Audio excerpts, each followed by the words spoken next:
மீண்டும் நாடாளுமன்றக்குள் ரணில் வெளியாகும் தகவல்கள். துப்பாக்கிச் சூட்டின் எதிரொலி மட்டக்களப்பு நீதிமன்றங்களுக்கு பலத்த பாதுகாப்பு. கணேமுல்லா சஞ்சீவ படுகொலை பெண் தரப்பில் காவல்துறை வெளியிட்ட அறிவிப்பு. வருமானம் குறைந்த முதியோர்களுக்கான உதவித்தொகை வெளியான முக்கிய தகவல். நீதிமன்றத்தில் நடந்த துப்பாக்கிச் சூடு சபையில் சஜித் முன்வைத்த கோரிக்கை. படுகொலை செய்யப்பட்ட சுஜீவாவின் சடலத்தை பொறுப்பேற்க விரும்பாத உறவினர்கள். போப்பின் இறுதி ஊர்வலத்திற்கான ஒத்திகைகள் வெளியான அதிர்ச்சி தகவல். உக்ரைன் ஜனாதிபதி வெளியேற்றப்படுவார். கடுந்தொனியில் எச்சரிக்கும் ட்ரம்ப். காணாமலாக்கப்பட்டவர்களின் உறவினர்கள் கிளிநொச்சியில் போராட்டம். ராஜபக்ச குடும்பத்திற்கு நெருக்கமான நபர் குடும்பத்துடன் சுட்டுக்கொலை. விசாரணையில் வெளியான அதிர்ச்சி தகவல். புதிய ஜனநாயக முன்னணியின் தலைவர் ரணில் விக்ரமசிங்க இந்த ஆண்டு இறுதிக்குள் நாடாளுமன்ற உறுப்பினராக தேர்ந்தெடுக்கப்படுவார் என அரசியல் வட்டாரங்கள் தெரிவிக்கின்றன. கட்சியின் தேசிய பட்டியலில் இருந்து நாடாளுமன்றத்திற்கு தேர்ந்தெடுக்கப்பட்ட 2 நாடாளுமன்ற உறுப்பினர்களில் ஒருவர் பதவி விலகி ரணில் விக்ரமசிங்கவுக்கு அதற்கான வாய்ப்பை வழங்குவார் என்றும் கூறப்படுகின்றது. ரணில் நாடாளுமன்றத்திற்கு தேர்ந்தெடுக்கப்பட்ட பிறகு பல எதிர்க்கட்சி நாடாளுமன்ற உறுப்பினர்கள் அவரை தொடர்பு கொள்ள திட்டமிட்டுள்ளதாகவே அரசியல் வட்டார தகவல்கள் கூறுகின்றன.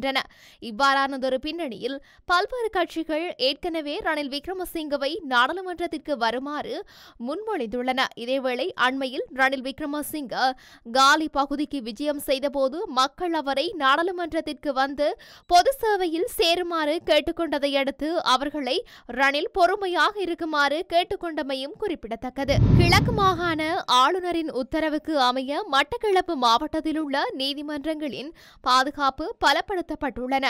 மட்டக்களப்பு நீதிமன்ற கட்டிட தொகுதி அண்டிய வளாகத்தில் இன்றைய தினம் வியாழக்கிழமை பாதுகாப்பு பலப்படுத்தப்பட்டிருந்ததை காணக்கூடியதாக இருந்தது. நீதிமன்ற கட்டிட தொகுதியின் சகல வாசல்களிலும் துப்பாக்கி ஏந்திய காவல்துறையினர் பாதுகாப்பு பணிக்கு அமர்த்தப்பட்டுள்ளனர். நீதிமன்ற கட்டிட தொகுதிக்குள் பிரவேசிக்கும் சகல வாகனங்களும் பரிசோதிக்கப்பட்டதன் பின்பு நீதிமன்ற வளாகம் செல்ல அனுமதிக்கப்பட்டதை காணக்கூடியதாக இருந்தது. மேலும் நீதிமன்ற பிரதான வீதியில் போக்குவரத்து காவல்துறையினரும் கடமைகளில் ஈடுபட்டுள்ளமையும் அவதானிக்க முடிவதாக எமது பிராந்திய செய்தியாளர் தெரிவித்துள்ளார். கணேமுல்லா சஞ்சீவ கொலை வழக்கில் தேடப்படும் பெண் குறித்து தகவல்கள் அளிப்பவர்களுக்கு காவல்துறை வெகுமதியை அறிவித்துள்ளது.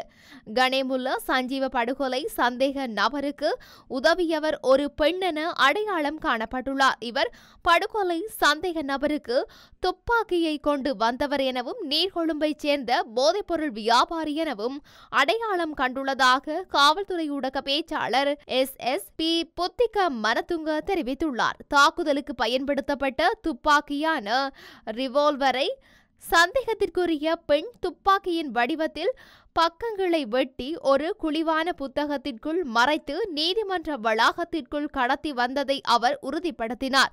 நீதிமன்ற வளாகத்திற்குள் நுழைய பல வாயில்கள் உள்ளன. நடந்த சம்பவத்தின் குழப்பங்களின் மத்தியில் தாக்குதல் நடத்தியவர் அருகிலுள்ள வாயிலிலிருந்து தப்பியோடிவிட்டதாக அவர் மேலும் தெரிவித்துள்ளார்.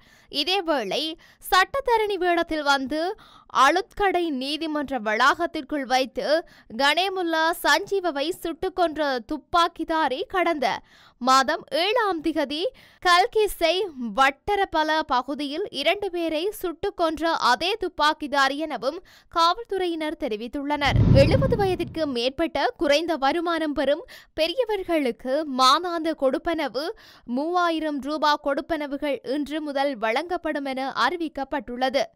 தேசிய முதியோர் செயலகம் இந்த அறிவிப்பினை விடுத்துள்ளது. இதன்படி இந்த மாதத்திற்கான கொடுப்பனவு மற்றும் நிலுவையில் உள்ள கொடுப்பனவுகளை அஞ்சல் மற்றும் துணை அஞ்சல் அலுவலகங்கள் மூலம் வழங்குவதற்கு ஏற்பாடுகள் செய்யப்பட்டுள்ளதாக அலுவலகம் தெரிவித்துள்ளது. அத்துடன் இதுவரை உதவித்தொகையை பெற்று வரும் பெரியவர்களுக்கே இந்த கட்டணம் வழங்கப்படும் என்று மேலும் குறிப்பிட்டுள்ளது. நீதிபதிகள், பொதுமக்கள், குறிப்பாக பத்திரிகையாளர்கள் ஆகியோருக்கான பாதுகாப்பை பலப்படுத்த எதிர்க்கட்சித் தலைவர் சஜித் பிரேமதாச அதிகாரிகளிடம் கோரிக்கை விடுத்துள்ளார். இன்றைய நாடாளுமன்றத்தில் உரையாற்றும் போது அவர் நீதிமன்ற வளாகத்திற்குள் நேற்று நடந்த துப்பாக்கிச் சூட்டை எடுத்துரைத்த எதிர்க்கட்சித் தலைவர் மேற்கொண்டவாறு குறிப்பிட்டுள்ளார். மேலும் நீதித்துறை அமைப்பு சரிந்தால் அரசாங்கம் சமூகத்தில் சரிவை சந்திக்கும். நீதிபதிகளுக்கு வழங்கப்படும் பாதுகாப்பை நீக்க வேண்டாம் என்று நான் அரசாங்கத்தை கேட்டுக்கொள்கின்றேன். பொதுமக்களின் பாதுகாப்பை உறுதி செய்ய அதிக முயற்சிகளை எடுக்க வேண்டும் என்றும் நான் கேட்டுக்கொள்கின்றேன் என்று அவர் மேலும் கூறியுள்ளார். இதற்கிடையில் இலங்கையின் மூத்த பத்திரிகையாளர் சமுதித சமரவிக்ரம அண்மைய காலங்களில் தன்னால் நேர்காணல் செய்யப்பட்ட 4 பேர் மர்மமான சூழ்நிலையில் கொல்லப்பட்டதாக தெரிவிக்கின்றார். இந்த நிலையில் இந்த சம்பவங்கள் குறித்த கவலைகளை தெரிவித்துள்ளதுடன் மூத்த பத்திரிகையாளர்களுக்கு பாதுகாப்பு வழங்குமாறும் அதிகாரிகளிடம் எதிர்க்கட்சி தலைவர் கோரிக்கை விடுத்திருக்கின்றார். அத்துடன் அவரது கருத்துகளின்படி அண்மையில் மித்தேனிய துப்பாக்கிச் சூட்டில் பலியான 39 வயதான அருண விதானகமகே அல்லது கச்சா என்று அழைக்கப்பட்ட அடையாளம் காணப்பட்டவர் அவர் இறப்பதற்கு சில நாட்களுக்கு முன்பு பத்திரிகையாளர்களால் நேர்காணல் செய்யப்பட்டிருக்கின்றார். மேலும் மூத்த பத்திரிகையாளருடனான யூடியூப் நேர்காணலின் போது விதானகமகே தன்னை ராஜபக்ச குடும்பத்தின் கூட்டாளியாக முன்னர் அடையாளம் காட்டிக் கொண்டிருந்தமையும் குறிப்பிடத்தக்கது. நேற்று புதுக்கடை நீதிமன்ற வளாகத்தில் நடந்த துப்பாக்கிச் சூட்டில் கொல்லப்பட்ட கணேமுல்லா சஞ்சீவ என்னும் சஞ்சீவ குமார சமர ரத்னவின் உறவினர்கள் யாரும் அவரது உடலை பெற முன்வரவில்லை என தெரிவிக்கப்பட்டுள்ளது. இந்த நிலையில் அவரது உடல் கொழும்பு போலீஸ் பிணவரையில் குடும்ப உறுப்பினர்களின் சேகரிப்புக்காக வைக்கப்பட்டுள்ளது என்று போலீசார் குறிப்பிட்டுள்ளனர். அத்துடன் அவரின் உடலை பெற்றுக் கொள்வதற்கு உறவினர்கள் என எவரும் இதுவரை முன்வரவில்லை எனவும் போலீசார் தெரிவித்துள்ளனர். கணேமுல்லா சஞ்சீவ என்று அழைக்கப்படும் பாதாள உலக கும்பல் தலைவர் நேற்று காலை புதுக்கடை நீதிமன்ற வளாகத்தில் துப்பாக்கியால் சுட்டு கொல்லப்பட்டார். போப் பிரான்சிஸ் உயிர் தப்ப வாய்ப்பில்லை என எச்சரிக்கப்பட்டதை அடுத்து வத்திக்கானில் இறுதி ஊர்வலத்திற்கான ஒத்திகைகள் முன்னெடுக்கப்பட்டு வருவதாக தகவல்கள் வெளியாகியுள்ளது. 88 வயதான பாப்பரசர் பிரான்சிஸ் திடீரென உடல்நிலை பாதிக்கப்பட்டதை அடுத்து கடந்த வெள்ளிக்கிழமை வத்திக்கானில் உள்ள வைத்தியசாலையில் சிகிச்சைக்காக அனுமதிக்கப்பட்டார். அங்கு அவருக்கு மேற்கொண்ட பரிசோதனையில் நுரையீரலில் தொற்று பாதிப்பு இருப்பதாக வைத்தியர்கள் தெரிவித்துள்ளனர். இதையடுத்து மேலதிக சிகிச்சைக்காக இத்தாலியின் ரோமிலுள்ள வைத்தியசாலையில் அனுமதிக்கப்பட்ட பாப்பரசருக்கு மருத்துவ சிகிச்சை அளிக்கப்பட்டு வருவதாக தெரிவிக்கப்பட்டுள்ளது. இந்த நிலையில் கடுமையான நிமோனியா பாதிப்பால் அவதிப்படும் போப் பிரான்சிஸ் ஒருவேளை உயிரிழந்தால் அவரது இறுதி ஊர்வலத்திற்கான ஒத்திகைகள் முன்னெடுக்கப்பட்டு வருவதாக தகவல்கள் வெளியாகியுள்ளன. மேலும் வத்திக்கானில் போப்பின் பாதுகாப்பு ஏற்பாடுகளை முன்னெடுக்கும் சுவிஸ் படைகள் அவரது இறுதி சடங்குகளை ஒத்திகை பார்த்து வருவதுடன் போப் ஆண்டவரின் மரணம் தொடர்பிலான தயாரிப்புகளை செய்து வருவதாக சுவிஸ் பத்திரிகை ஒன்று தகவல் வெளியிட்டுள்ளது. ஆனால் வத்திக்கானில் உள்ள சுவிஸ் படைகளின் தலைவர் இது தொடர்பான மொத்த தகவல்களையும் மறுத்துள்ளதுடன் சுவிஸ் படைகள் வழக்கமான நடவடிக்கைகளில் மட்டுமே ஈடுபட்டு வருவதாக தெரிவித்துள்ளார். உக்ரைன் ஜனாதிபதி ஜெலன்ஸ்கி நாட்டை விட்டு வெளியேற வேண்டிய சூழல் ஏற்படும் என்று அமெரிக்க ஜனாதிபதி ட்ரம்ப் எச்சரிக்கை விடுத்துள்ளார். ஊடகங்களுக்கு நேற்று கருத்து தெரிவிக்கும் போதே டொனால்ட் ட்ரம்ப் இவ்வாறு கடுந்தொனியில் சாடியுள்ளார்.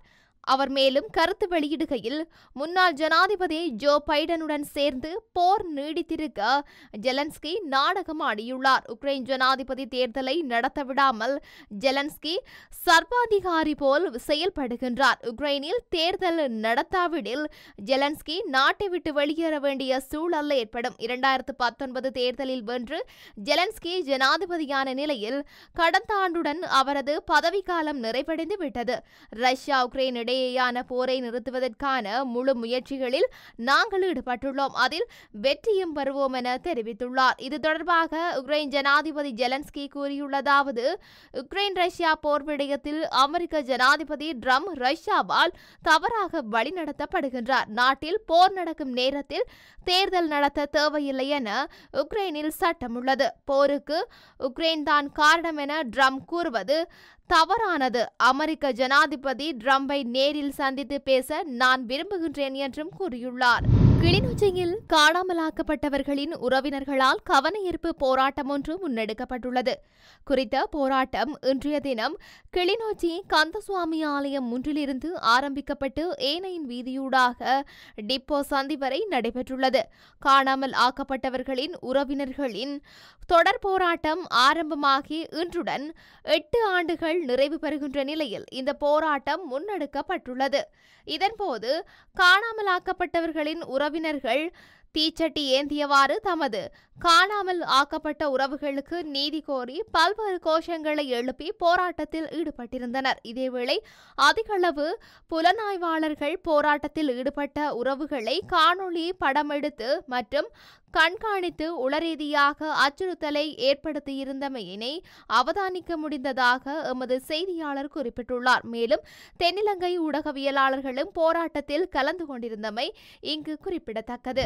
மாத்தறை மித்தேனியாவில் ராஜபக்ச குடும்பத்திற்கு நெருக்கமான நபரும் அவரின் பிள்ளைகளும் சுட்டுக்கொலை செய்யப்பட்டுள்ளனர். ராஜபக்ச குடும்பத்தின் நெருங்கிய நபராகவும் போராட்டத்தின் போது தங்கள் வீடுகள் மற்றும் சொத்துக்கள் தீப்பிடிக்காமல் பாதுகாப்பதில் முன்னணியில் இருந்ததாகவும் கூறப்படும் கச்சா என்ற அருண பிரியந்த 9 வயது மகன் மற்றும் அவரது 6 வயது மகள் ஆகியோர் நேற்று முன்தினம் இரவு மித்தேனியாவில் நடந்த துப்பாக்கிச் சூட்டில் கொல்லப்பட்டனர். ராஜபக்ச குடும்பத்தின் பாதுகாவலராக மித்தேனியா மற்றும் தங்காலையை ஆக்கிரமித்து வந்த கச்சா சமீப காலமாக ராஜபக்ச குடும்பத்துடன் முரண்பட்டு வருவதாக தெரிவிக்கப்படுகின்றது.